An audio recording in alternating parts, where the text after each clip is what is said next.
All right, let's talk about something real, that feeling of being totally swamped, right? Today, we're going to talk about shifting gears, moving away from that constant busyness and into a space of real, focused impact. It's not about doing more, it's about doing what actually matters. This question, it's one that can keep you up at night, right? Am I working on the right things? We're all putting in the time, we're grinding, but then there's that little voice in the back of your head wondering if all this effort is scattered. Like, is it actually leading anywhere meaningful? I mean, this just hits home, doesn't it? That feeling of being constantly on the move, but not actually making any real progress. And here's the thing, it's not because you're lazy. You don't lack effort. What's missing is direction. It's not about working harder, it's about figuring out which way to point all that energy. And look, this isn't just some fluffy, feel-good idea. The stakes are huge. A study in the Harvard Business Review found that a whopping 97% of people believe that getting prioritization right has a major impact on their career. So yeah, figuring this out, it's not just about feeling less stressed, it's about actually getting ahead. Okay, so how do we find that direction? Where do we even start? Well, let's dive into a really powerful idea, a kind of revelation that can completely change how you look at your work and your life. It's called the Pareto Principle, but you've probably heard of it as the 80-20 rule.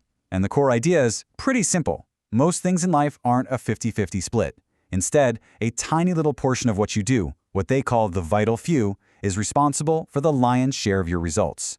And here's what that looks like. See that? That little 20% slice of your actions is generating a massive 80% of your results. So the real game isn't about trying to do more stuff. The real challenge is figuring out what is my 20% and how can I pour all my energy into that. So, if it's really that simple, why aren't we all just doing it, right? Well, there's a catch. Our brains are actually wired to fall for a really common, really sneaky trap. It's called the urgency trap. We are constantly pulled toward whatever is screaming the loudest, whatever feels like it needs to be done right now. In fact, a study from 2018 found that people will consistently pick urgent tasks over important ones, even if the reward is smaller. It's like we spend all day putting out little fires instead of actually building the house. So the trick is learning to tell the difference between what's just urgent and what's truly important. And this tool, the Eisenhower Matrix, is perfect for that. Most of us, honestly, we live in that top left box, quadrant 1, just dealing with crises. But the magic, the real progress, that happens in quadrant 2. That's the important stuff that isn't an emergency yet. The goal is to live more in that schedule box, while getting really good at delegating or just flat out deleting the stuff in the other two. Okay, so a tool like the Matrix is a fantastic start, but to really, truly break free from that urgency trap for good, it takes more than a tool. It takes a whole new way of thinking. This quote just says it all. Busyness is often a distraction from the real work. Think about it. Being busy feels productive. It even feels safe, right? But a lot of the time, it's just a way to avoid the harder, scarier, more important work, the work that will actually get us where we want to go. And this really shows the two mindsets side by side. The non-essentialist is just reacting to everything, feeling overwhelmed, thinking it's all important. The essentialist, on the other hand, is proactive. They're focused. They don't ask, how do I get it all done? They ask a much better question. What actually delivers the most value? And then they consciously choose to put their energy there. And making that choice, it's not just about having a good strategy. It's about courage. The real work, the deep work, requires being honest with yourself about what's not working, and then having the guts to say no, to choose less but better. So I want you to really think about this question. Seriously, if you weren't scared, what would you do?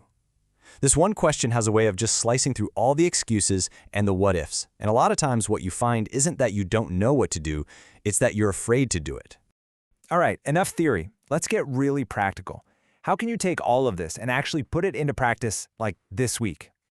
Here's a super simple way to start. First, just take a look at all your daily tasks. Just list them out.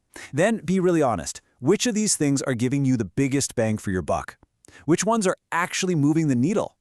Those are your priorities. Everything else, you've got to be ruthless. Delegate it or just stop doing it. Remember, this isn't about managing your time. It's about managing your energy. And here's a little experiment you can try this week. Just a small mindset shift.